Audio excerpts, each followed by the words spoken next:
Shalom, selamat pagi rekan-rekan pelayan Tuhan yang ada di wilayah Jawa Barat. Kita berjumpa lagi dalam perenungan firman Tuhan selama 1 tahun. Dan pada pagi hari ini firman Tuhan diambil dari 1 Raja-Raja pasalnya yang pertama hingga pasalnya yang ketiga. Yang kita tahu ini mengenai satu peristiwa penting di mana Daud mewarisi tahtanya kepada Salomo. Walaupun dalam prosesnya ada sedikit intrik,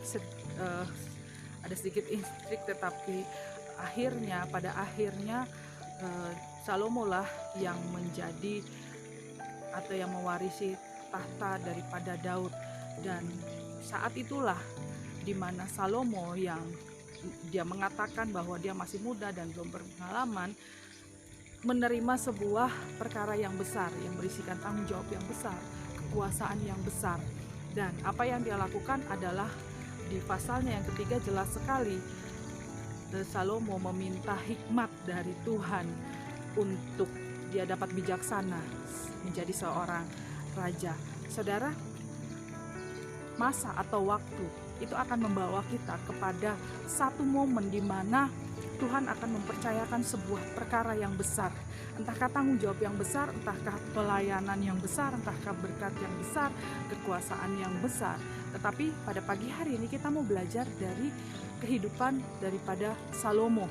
Pasalnya yang ketiga ayat yang ke-9 dan ke-10 ya, itu jelas mengatakan ketika Salomo meminta hikmat, Tuhan memandang hal tersebut sebagai sesuatu yang baik, dan Allah pun memberikan apa yang diminta oleh Salomo.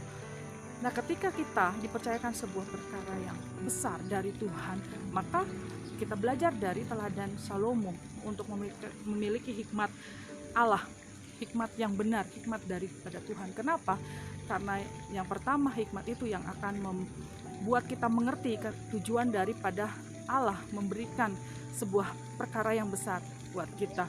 Lalu kedua, akan membantu kita untuk memilih dan memutuskan, karena dunia ini akan membawa kita kepada berbagai pilihan hidup.